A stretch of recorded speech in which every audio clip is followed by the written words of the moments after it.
Congrats to Wake. I thought it was a high-level basketball game. Both teams had some guys out there making some terrific plays. Defensively, we just weren't good enough, and some of that Wake had some big-time shot making. They've got 5 guys on the floor at all times that can make a play, whether it's shoot balls in or in the post or off the pick and roll or drive it. They just put a lot of pressure on you defensively. I thought in the first half a little bit. I didn't think PJ and Chase played as well or maybe as aggressive as I would have liked. I'd really challenged them at halftime. I thought those guys were outstanding in the second half. But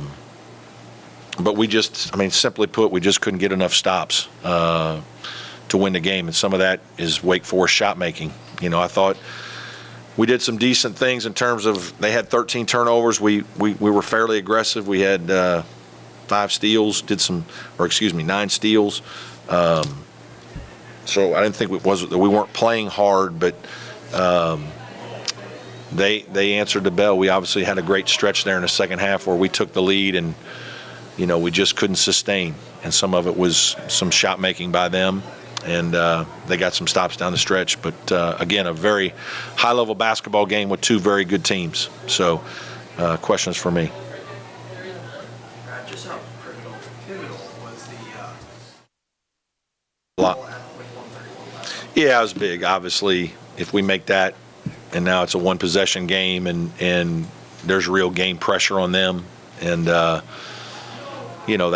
that's a big deal. But it was a great play. Reed ran it down and blocked it. It was a heck of a play. I thought we did a nice job in kind of our soft press and knocked one loose, but they ran it down and again, give their kid credit. Coach, what do you tell your team when there's only like 7 personal fouls called in the entire first half and both teams are pretty much in the bonus in the first TV timeout? I know you want to have an aggressive defensive team against a pretty forced offense, but all of a sudden there's whistles everywhere. Yeah, we have to adjust. The officiating wasn't the reason we lost or any of that, but obviously we got into foul trouble in the second half, and so managing that became very challenging. We had a couple guys playing some positions they don't play quite as much. We're not as deep. We've got a kid who's got a shoulder injury that I know he only plays 5 minutes sometimes, but 5 minutes in a game like this helps you. So you just you better be aggressive. You better get the ball inside. You better attack, because in the second half they did call some, and both teams got in the bonus, and obviously both teams shot it really well at the foul line. We were 15 for 16, and they were 14 for 16. So again, I think just there was a lot of quality basketball by players on both teams. What do you do defensively when you see a team like we hit like 12 shots in a row? What were they doing differently in the second half that wasn't quite going for them? No, they didn't do much differently. Maybe they just did a little bit what they do better.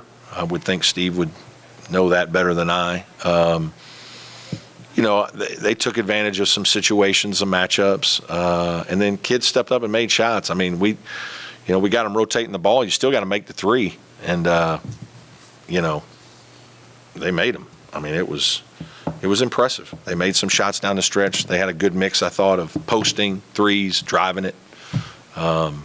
Give those guys a lot of credit. They played well. PJ was impacted in the first half, and then Ian Shefflin in the second.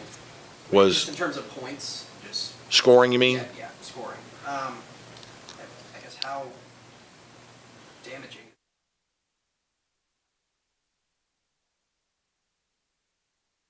Yeah. This was, Ian obviously had a tough night tonight. He's played phenomenal all season for us, been a real trooper, and he just had a night where he couldn't quite get into good rhythm. Some of that, again, a lot of that Wake's defense was good. They got great size, and there's no question that's a factor. We need a mix to our game, and part of that is PJ and Ian and RJ, those guys scoring in the paint. Any more questions for Coach? Zoom. Anybody on Zoom have something before we leave? Hey, Coach. Sorry. It's all good. Gerard, everything's okay with him? He exited the game in the second half. Is everything Yeah, I think so. I don't know if it was a cramp or just, one of those deals where kind of pull it for a second and just get a little scared, but it certainly locked up on him for a second there, and he needed to come out, but he seemed fine. So, yeah, unless something drastically changes, I think he'll be fine for the tournament. All right, thanks, guys. Thank you.